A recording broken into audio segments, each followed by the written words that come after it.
Hello everybody, and welcome back to my talk show. My name is Danielle George, and I'm here to interview my guest, Danielle George. Now, Danielle George, can you tell me, how does your product use or challenge conventions, and how does it represent social groups or issues?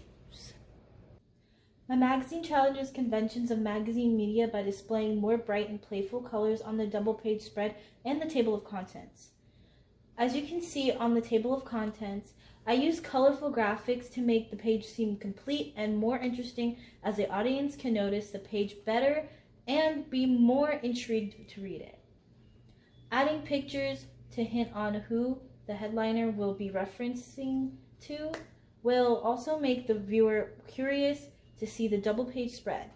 The photos and the blue and yellow color scheme really ties in this theme of the overall project.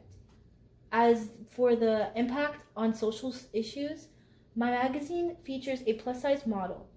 Fashion magazines that are sold towards a wide range of people tend to have the average skinny model with the perfect features. This stereotype is challenged with my project because I wanted to touch on the beauty of being plus size and how it feels to have a different appearance while being in such a criticized and stereotypical job such as modeling. Wow, that is just fascinating. Isn't that fascinating, everyone? Now, Danielle George, can you tell me, how does your product engage with audiences, and how would it be distributed as a real media text? My product engages with the audience because of the content. My content in the double page spread relates to most women, which is what my magazine tends to target.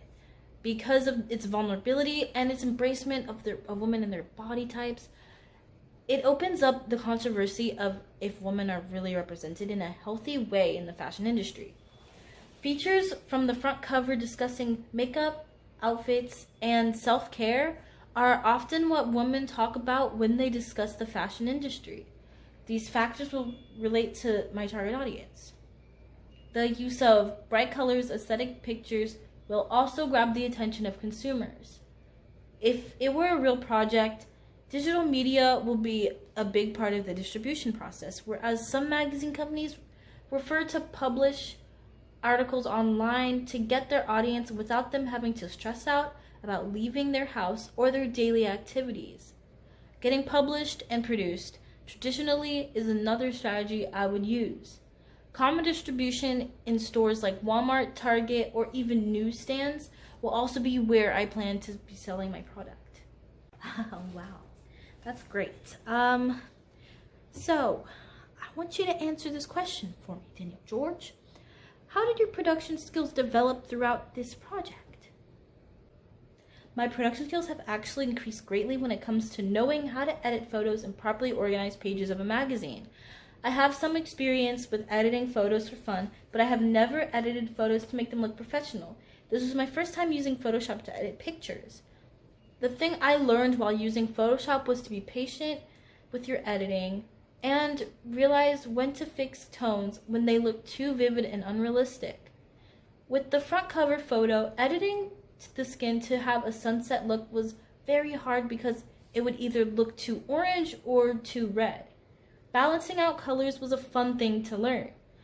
As for the organization of the magazine, the double page spread was the hardest, as I did not know how many pages should be in the magazine.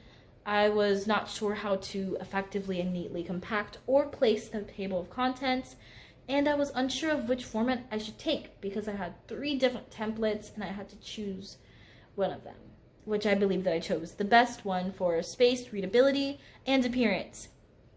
Adding elements like page numbers, dates, titles, and features were also things that I have learned to do. Wow. You know, I wish I could learn some skills like that.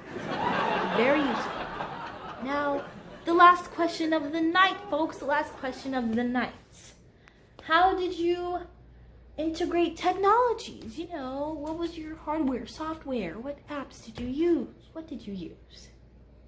I used multiple applications for the editing and making of my magazine. To capture the photos, I used my Galaxy S10e phone. For the collage pictures in the double page spread, I edited them on the mobile app called VSCO, which was also on my Galaxy S10e phone. For the editing of the front cover magazine and the main image for the double page spread, I used Photoshop on my ASUS laptop. And finally, for the making and formatting of my magazine, I used Adobe Illustrator, also on my ASUS laptop. Well, there you have it, folks. This was a great interview, and I'm hoping you guys will have a nice day. Goodbye.